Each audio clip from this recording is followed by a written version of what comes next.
जय महादेव।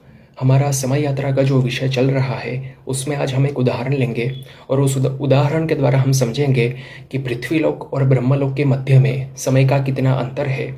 और यह समय का अंतर हम श्रीमद् भागवत पुराण के तृतीय स्कंद के 11वें अध्याय में जो समग्र स्वरूप से काल गणना का वर्णन है उसी गणना पर आधारित सटीक स्वरूप से हम इसको समझेंगे।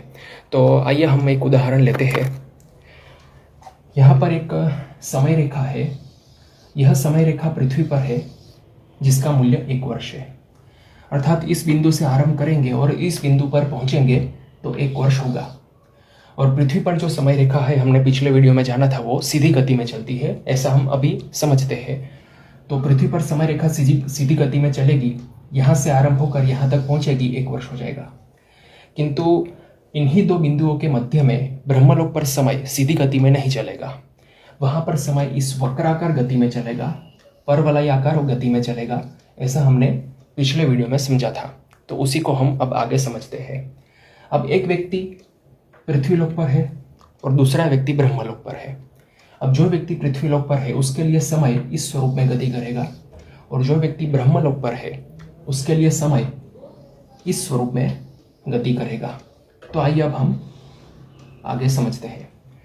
अब समय को हम आरंभित करते हैं, इस बिंदु से समय को आरंभित करते हैं। अब जो व्यक्ति पृथ्वीलोक पर है उसके लिए यहाँ से समय का आरंभ होता है और वो जब यहाँ पे पहुँचता है तो उसके लिए 1 वर्ष हो जाता है।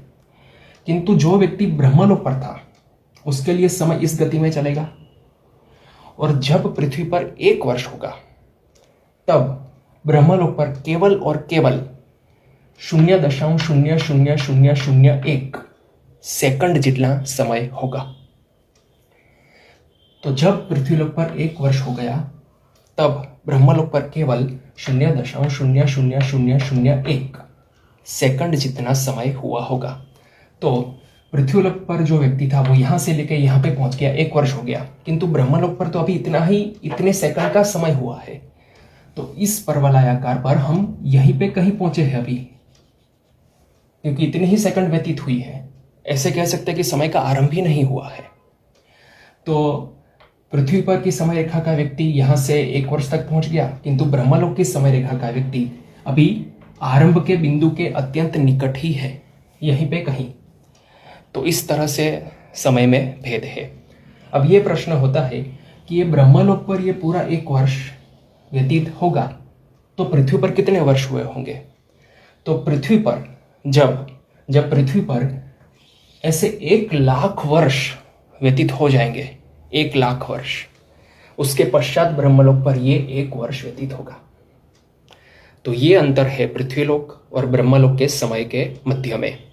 और ये हमने श्रीमद् भागवत पुराण के तृतीय स्कंद के 11वें अध्याय में जो समय की गणना है उसके अनुसार हमने जाना। अब ये तो हमने ब्रह्मलोक और पृथ्वीलोक की बात की। इसके अतिरिक्त देवलोक, पितृलोक, विष्णुलोक, शिवलोक, उन सब की भी बात समय की गणना में आती है, जिसको हम अगले आने वाले वीडियो में समझेंगे, जिसमें हम श्रीमद् भागवत पुराण के तृतीय स्कंद के 11वें अध्याय में जो संपूर्ण काल गणना का वर्णन है उसके अनुसार हम समय के सबसे सूक्ष्म एकम से लेकर समय के सबसे विराट एकम तक की यात्रा करेंगे और वो यात्रा बहुत अद्भुत होगी। हर हर महादेव।